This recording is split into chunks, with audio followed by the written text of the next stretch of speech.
Hello student, आज हम करेंगे कंपाउंड इंटरेस्ट के सेकंड पार्ट का वीडियो। इसमें मैं आपको बताऊंगी कंपाउंड इंटरेस्ट को सक्सेसिव मेथड से किस तरह सॉल्व करते हैं। सबसे पहले आप समझिए कि आपको सक्सेसिव मेथड कहाँ पर अप्लाई करना है। वैसे क्वेश्चन जिसमें कि रेट और टाइम दोनों दिया जाए और टाइम आपको दी जाए 2 साल और रेट दिया जाए आपको इंटीजर फॉर्म में, मतलब 1, 2, 3, 4 इस तरह की फॉर्म में। अगर आपको कभी भी रेट इस तरह से दिया गया पूर्णांक 1/4, 8.1/3% फ्रैक्शन के फॉर्म में, तब आप अप्लाई कीजिएगा रेशियो मेथड। रेशियो मेथड से क्वेश्चंस को किस तरह बनाते हैं ये मैंने पिछली वीडियो में आपको बताया था। अगर आपने वो वीडियो नहीं देखा है तो आप उस वीडियो को ज़रूर देखिएगा। तो चलिए अब सीखते हैं हम सक्सेसिव मेथड से क्वेश्चंस को सॉल्व करना। सक्सेसिव मेथड में आप सीधे रेट से कंपाउंड इंटरेस्ट फाइंड कर सकते हैं। ये एक सिंपल तरीका है 2r का स्क्वायर। मतलब ये हुआ कि जो भी आपको रेट दी जाए आप उसका दोगुना वैल्यू कीजिए और उसके बाद दशमलव लगाइए और उसी रेट का स्क्वायर कर दीजिए। बस आप इसमें एक बात का ध्यान दीजिएगा कि दशमलव के बाद आपको सिर्फ 2 अंक इस्तेमाल करने हैं। जैसे मैं आपको समझाती हूँ। अगर आपको रेट दिया गया है 3% तो इसका कंपाउंड इंटरेस्ट कितना हो जाएगा? 3 दूनी के 6 दशमलव 9 होता है, लेकिन आप लिखेंगे 0.9। अगर आपको 5% रेट है तो आप लिखेंगे 5 दूनी के 10.25 बचे 25। अगर 8 है तो कितना हो जाएगा? 8 दूनी के 16 और 8 64। अगर 10 है तो इसका कंपाउंड इंटरेस्ट क्या होगा? 2r मतलब 20 और r का स्क्वायर मतलब 100 हो गया। 10 का स्क्वायर 100 होता है। अब यहाँ पर हमें 3 वैल्यू मिल गई और हमें तो सिर्फ 2 ही वैल्यू रखनी है। तो फिर हम क्या करेंगे, इस एक वैल्यू को हम दूसरी तरफ ट्रांसफ़र कर देंगे। तो ये कितना हो गया? 21.00। जैसे 15 का अगर आपको कंपाउंड इंटरेस्ट निकालना है तो कितना हो जाएगा? 15 दूनी के 30 और 15 का स्क्वायर कितना होता है? 225। तो अब इस 2 को फिर आप इस तरफ भेज देंगे तो कितना वैल्यू हो गई? 32.25। और जब आपको कंपाउंड इंटरेस्ट पता चल गया तो फिर आप ए निकाल सकते हैं, क्योंकि हम सब जानते हैं कि पी की वैल्यू कितनी होती है? 100। तो अमाउंट कितना हो जाएगा जब रेट 3% है?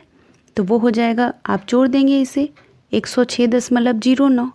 अगर आपसे पूछा गया कि रेट 8% है तो अमाउंट कितना होगा, तो आप तुरंत निकाल लेंगे 8% मतलब कंपाउंड इंटरेस्ट 16.64, उसे जोड़ देंगे तो 116.64 हो गया। अगर आपसे पूछा है 15% रेट के लिए तो आप पता कर लेंगे, वो हो जाएगा 132.25। सक्सेसिव मेथड CI और SI के अंतर वाले सवालों में भी बहुत ज़्यादा यूज़फुल है। यहाँ पर आपको पता है कि SI 2 वर्ष के लिए क्या होगा। मान लीजिए 8% है तो 2 वर्ष का SI कितना हो जाएगा? 16। 8 दूनी के 16 हो गया। और यहाँ पर है कंपाउंड इंटरेस्ट है आपका 16.64, तो CI कितनी हो जाएगी? 64। आप सीधे बिना किसी कैलकुलेशन के इसे सॉल्व कर सकते हैं। तो अब मैं बताती हूँ आपको क्वेश्चन में किस तरह से आप इसको अप्लाई करेंगे। 5% वार्षिक साधारण ब्याज की दर से 800 रुपये 2 वर्ष के लिए लगाई गई। समय की समाप्ति के पश्चात मिश्र धन क्या होगा? तो जैसे ही मिला 5%, तो आप जानते हैं कि अब CI क्या हो जाएगा? 2r दशमलव r का स्क्वायर। 2r मतलब 5 दूनी के 10 और r का स्क्वायर मतलब 25। तो जैसे ही आपको CI मिल गया तो अमाउंट कितना हो जाएगा? 100 में जोड़ देंगे इसे तो अमाउंट हो गया हमारा 110.25 की वैल्यू जो कि 100 होती है वो हमें दी गई है कितनी? 800 रुपये। और हमें निकालना है 110.25 की वैल्यू कितनी होगी। तो ये कितना गुना है? 8 गुना है। तो ये वैल्यू भी कितनी गुनी हो जाएगी? 8 गुनी हो जाएगी। तो कितना हो जाएगा? 25 8 200 110 गुने 8 कितना होता है? 880 और 2 जोड़ देंगे तो कितना हो जाएगा? 882। Option number A answer. Question number 2 है 10% चक्रवृद्धि ब्याज की दर पर 10,000 रुपये उधार ले गए तो 2 वर्ष के बाद देय मिश्र धन कितना होगा? तो 10% है। कंपाउंड इंटरेस्ट हमारा कितना हो जाएगा? 2r दशमलव r का स्क्वायर मतलब 10 दूनी के 20 और 10 का स्क्वायर कितना होता है 100, तो फिर हम क्या करेंगे एक इस तरफ ले आएंगे, तो कंपाउंड इंटरेस्ट कितना हो गया 21, यहाँ पर 0 0 है। हमसे पूछा है मिश्र धन, तो मिश्र धन कितना हो जाएगा, कंपाउंड इंटरेस्ट में हम 100 जोड़ देंगे, तो मिश्र धन हो गया हमारा 121। मूलधन है हमारा 10,000, मतलब पी की वैल्यू कितनी दी गई है 10,000, जो हम जानते हैं कितना होता है 100 की वैल्यू दी गई है आपको यहाँ पर 10,000 रुपये, और आपको निकालना है 121 की वैल्यू। तो ये कितना गुना हो गया 100 गुना हो गया, तो 121 भी 100 गुना हो जाएगा, तो कितना हो जाएगा 12100। Option number A answer. Question number 3 है, किसी धन पर 4% वार्षिक दर पे 2 वर्ष का चक्रवृद्धि ब्याज और साधारण ब्याज का अंतर 80 है, तो यह धन कितना है।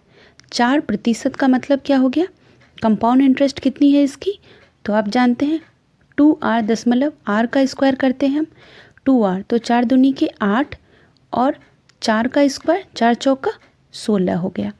और साधारण ब्याज क्या होगी, साधारण ब्याज होती है सिर्फ 2r, तो हो जाएगी वो 8, मतलब अंतर कितना हो गया सिर्फ 0.16, और इस 0.16 की वैल्यू आपको क्वेश्चन में दी गई है 80 रुपये। आपसे पूछा है धन जो कि कितना होता है 100, आप यहाँ पॉइंट हटाएंगे तो यहाँ पर आप 2 0 कर देंगे। अब ये कितना गुना हो गया 500 गुना हो गया, 16 25 80, 500 गुना हो गया, तो 100 को भी हम 500 गुना करेंगे, तो वैल्यू कितनी आ जाएगी 5 पर 4 0। Option number D answer. Next question करते हैं।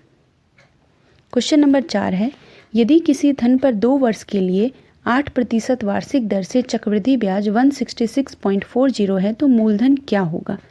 8% रेट है और ब्याज 2 वर्ष के लिए है, तो 8% 2r दशमलव r करेंगे हम r का स्क्वायर, तो क्या आ जाएगा 8 दूनी के 16 और 8 8 64, तो ये है हमारा क्या कंपाउंड इंटरेस्ट।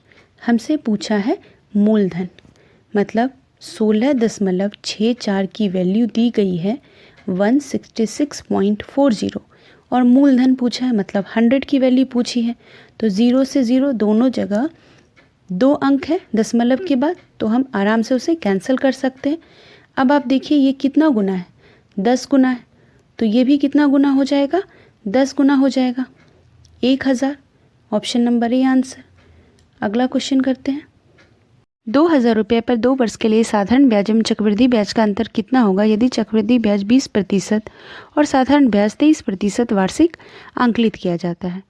तो 2 वर्ष के लिए साधारण ब्याज कितना हो जाएगा, SI 2R होता है, 2R 2 इंटू यहाँ पर रेट क्या है 23, तो वैल्यू आ जाएगी 46, और 2 वर्ष कितना हो जाएगा 2R दशमलव R का स्क्वायर, मतलब 20 दूनी के 40 दशमलव 20 का स्क्वायर 400, तो यहाँ पर हम सिर्फ 2 अंक ही ले सकते हैं, इसलिए हम 4 को दूसरे तरफ ले आएंगे, तो वैल्यू आ जाएगी 44।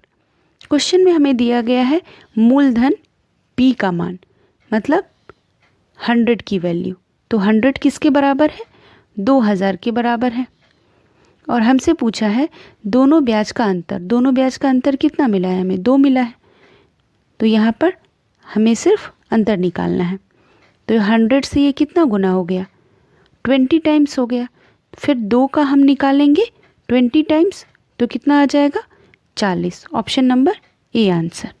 क्वेश्चन नंबर 6 है, 5000 रुपये पर 2 वर्ष के लिए 4% वार्षिक दर से साधारण ब्याज और चक्रवृद्धि ब्याज का अंतर साधारण ब्याज और चक्रवृद्धि ब्याज के योग का कितना गुना होगा।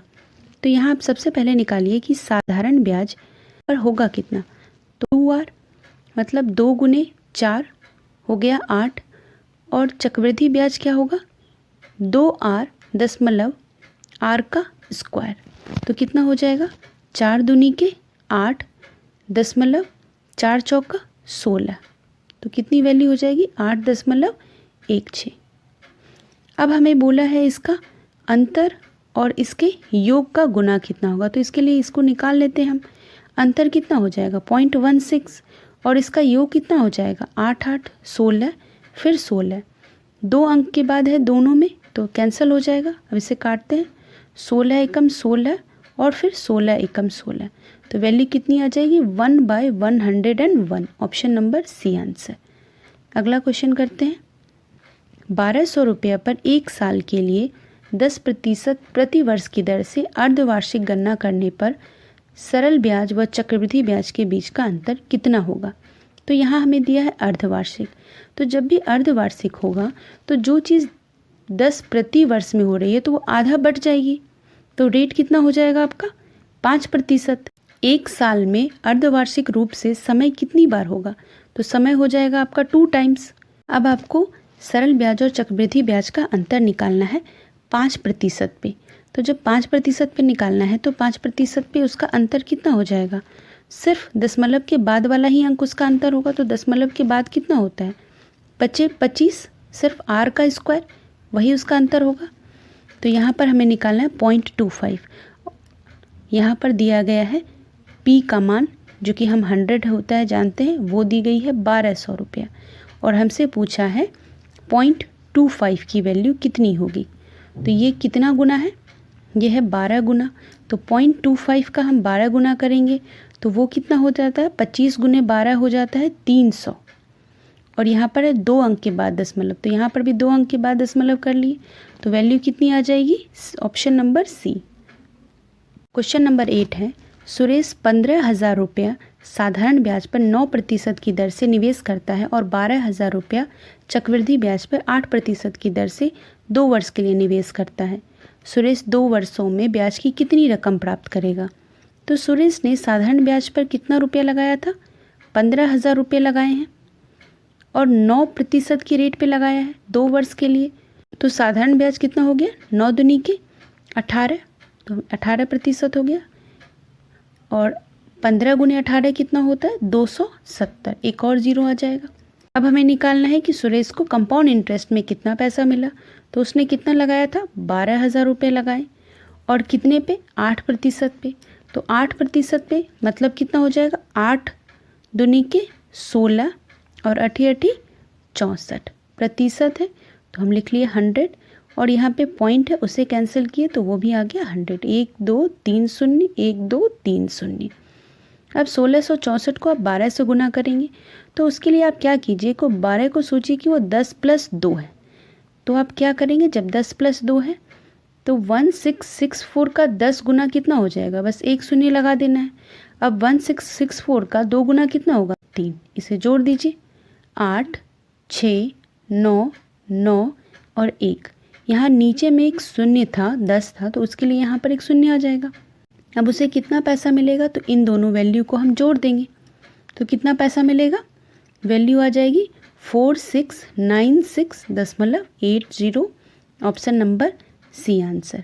तो आप देख सकते हैं कि सक्सेसिव मेथड से क्वेश्चंस कितने आसानी से सॉल्व हो रहे हैं। तो आप क्वेश्चंस की प्रैक्टिस कीजिए। Thank you for watching.